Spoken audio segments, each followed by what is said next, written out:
যা তোমার কপালে আছে তা কখনো হারিয়ে যাবে না, আর যা তোমার কপালে নেই তা পৃথিবীর সমস্ত শক্তি এক করে ফেললেও কেউ তোমার কপালে লিখে দিতে পারবে না। পারতপক্ষে তাকদীরের সমস্ত বিষয়কে একমাত্র আল্লাহ তাআলাই মেনটেন করেন।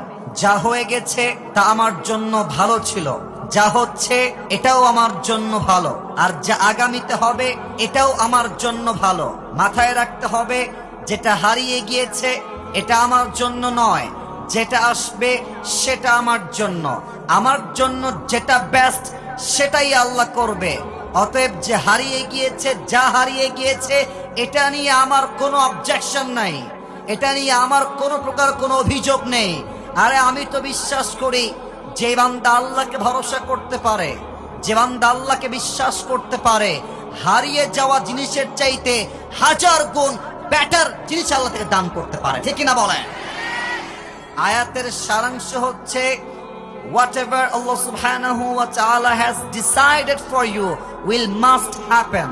আল্লাহ যা লিখে রেখেছে তা ঘটবে, আটকে দেওয়ার ক্ষমতা কারো কাছে নেই। এবং আল্লাহ যা লিখে রাখেন নাই তা কেউ ঘটাতে পারবে না। অতএব ছ্যাঁকা খেয়ে দেখা হওয়া বন্ধ করে দাও, বন্ধ করে দাও, বন্ধ করে দাও। আরে বেটা, কুষ্টিয়ায় খালি মেয়ে আছে, খুলনায় মেয়ে আছে, ঢাকায় মেয়ে আছে, রাজশাহীতে মেয়ে আছে, পাবনায় মেয়ে আছে, বরিশালে মেয়ে আছে, সিলেটে মেয়ে আছে, রংপুরে আছে, দিনাজপুরে আছে। তোমার মতো সকিনা জরিনা ছাড়লে আমি কুষ্টিয়ার বীর পুরুষ, আমার গোনারও টাইম নাই। আমি সফল হলে তোমার মতো কয়েক লাখ মেয়ে আমাকে বিয়ের জন্য পেছনে লাইন ধরে দাঁড়িয়ে যাবে। तू नहीं तो कोई और सही, कोई और नहीं तो कोई और सही, बहुत लंबी है ये जमी, मिलेगी लाखों हंसी, इस जमाने में सनम तू अकेला तो नहीं। আরে তোমার মতো মেয়ে ছাড়লে আমার পরোয়া নেই। আমি তো হারাম চাই না, আমি আদর্শবান বউকে আমার লাইফে চাই। এরকম ধোকাবাজ আমার লাইফ থেকে গেলে আফসোস নাই। আমরা পড়বো সবাই মিলে আলহামদুলিল্লাহ। না, এই আলহামদুলিল্লাহ যুবকদের হতে পারে না। আরেকবার পড়েন সবাই আলহামদুলিল্লাহ।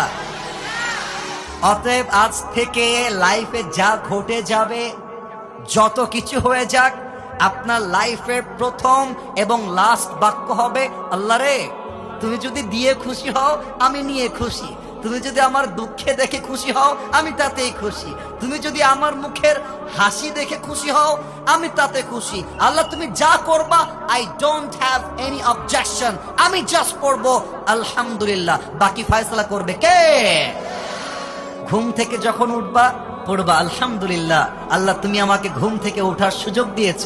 যখন ওয়াশরুমে ব্রাশ করতে যাবা আল্লাহকে বলবা, আল্লাহ শুকরিয়া, আলহামদুলিল্লাহ তুমি আমার হাতটাকে প্যারালাইজড করে দাও নাই, আমার হাতটা ঠিক আছে, আমি মুভ করতে পারছি, আল্লাহ তোমার শুকরিয়া, আলহামদুলিল্লাহ।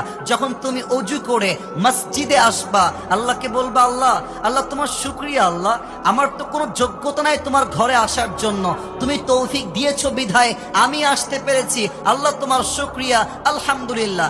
আরে ভাই, তোমার ঘরে আমার ঘরে কেউ যদি পারমিশন ছাড়া আসতে না পারে, আল্লাহর ঘরে আল্লাহ যদি তোমাকে আমাকে কবুল না করে, তুমি আমি কি যেতে পারবো?